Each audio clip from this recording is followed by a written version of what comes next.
Welcome to the inaugural history video of this channel, in fact my whole YouTube career.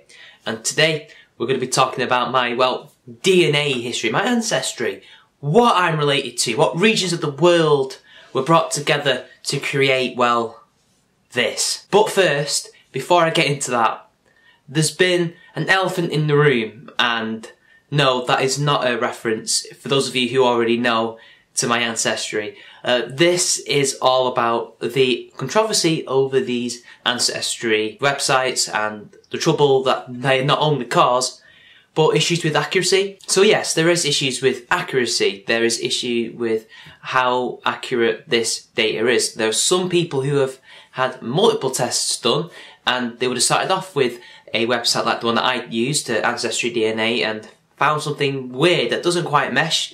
Maybe they have ancestry that wasn't there. There was no family member that seemed to exist that could demonstrate that. There's no features.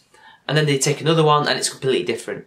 And then they'll go to another one and it's completely different. And apparently one person that I've read finally managed to get one done at a university, and this was pretty much 100% accurate. And it was exactly what his ancestry would be, judging by what he looked like and his family and all that kind of stuff. So there is accuracy issues here.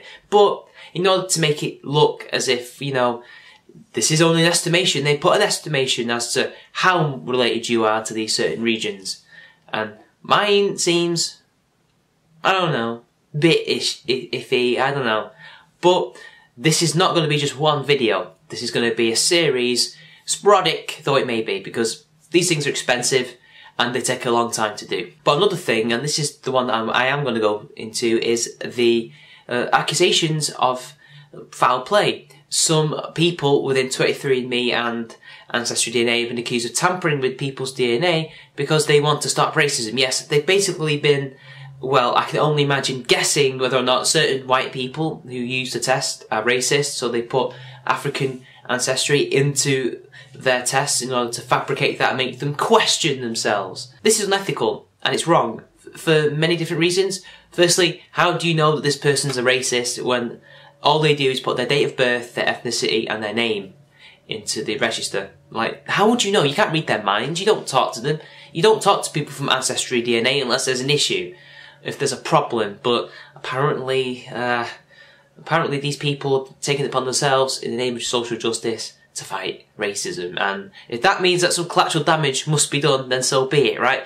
There's no bad tactics, only bad targets. But apparently in this case there are no bad targets, because it's better to just napalm the whole place and leave nothing left. And also, would it really change an awful lot? Like, Tara McCarthy exists, Edgy Sphinx exists, and at the end of the day, if these people were mixed race, it doesn't really change much, because they'll probably still be racist.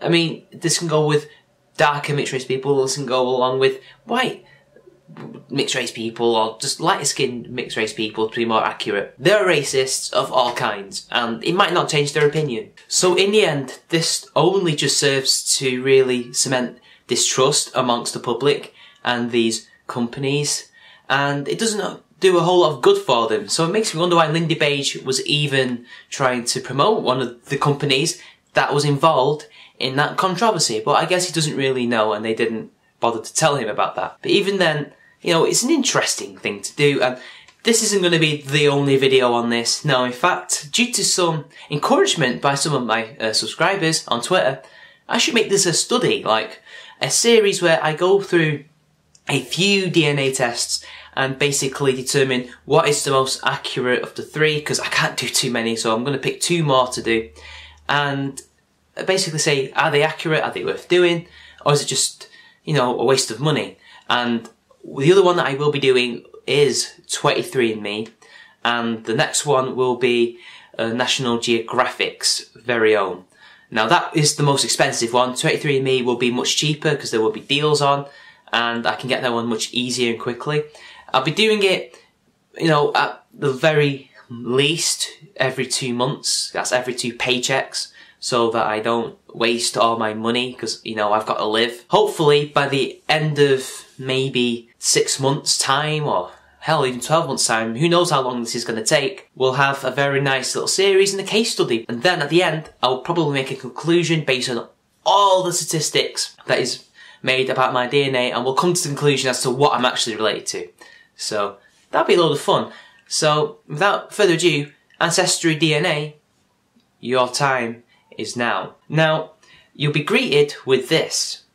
It's a world map full of regions, and here are some of the regions that I'm related to. These are apparently the dominant ones, which kind of makes sense because I am a quarter, not a half. Although, in a little while, as I'll explain it in a bit, this 7% here doesn't really make a lot of sense when there's another 7%, so that one should be much higher up, rather than in a low confidence region, which is basically means this is the lowest amount of DNA ancestry that you actually have that they've estimated. So Great Britain, 57%, makes a hell of a lot of sense. I am from Great Britain. I think what they really mean is English, so I don't know why they call it English people British, but Ireland and Scotland and Wales as separate. Now maybe Republic of Ireland could be different, but I don't know.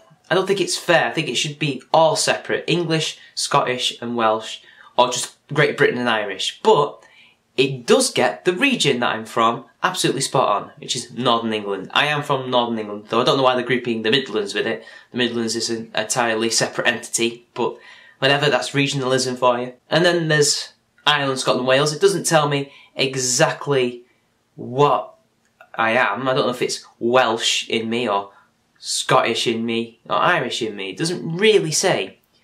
It just says Ireland, Scotland and Wales. But I do know of Irish and Scottish relatives and none that are Welsh, so I'm going to go with that. That's pretty accurate, but I don't know to what extent. And then Scandinavia is interesting, but again, that makes sense. Half my family is from Yorkshire, and that's where a lot of the Vikings settled.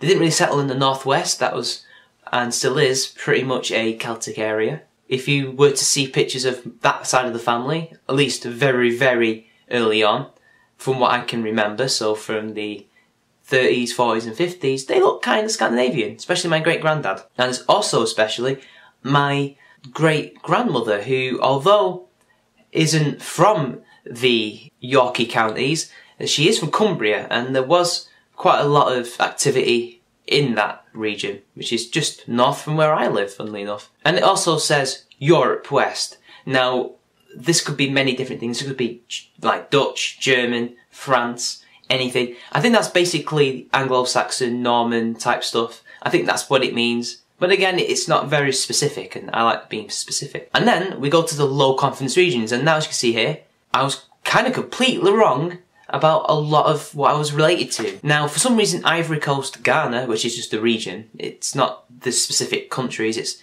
I assume the ethnicities that live there, is 7%, but so is Scandinavia, but Scandinavia is not in a low confidence region. That doesn't seem to make a whole lot of sense to me. But, if we go further down, Benin, Togo, which is not too far from there, Africa, Southeastern Bantu, Senegal even, and Nigeria, and South Central hunter-gatherers are all there. They're in fact the most dominant of the POC, shall we say, DNA that I have. But it makes sense because my granddad that I found out about, the real one, not my step-granddad, was from Trinidad and Tobago in the British colonies. And it's reasonable to assume that his ancestors were from West Africa.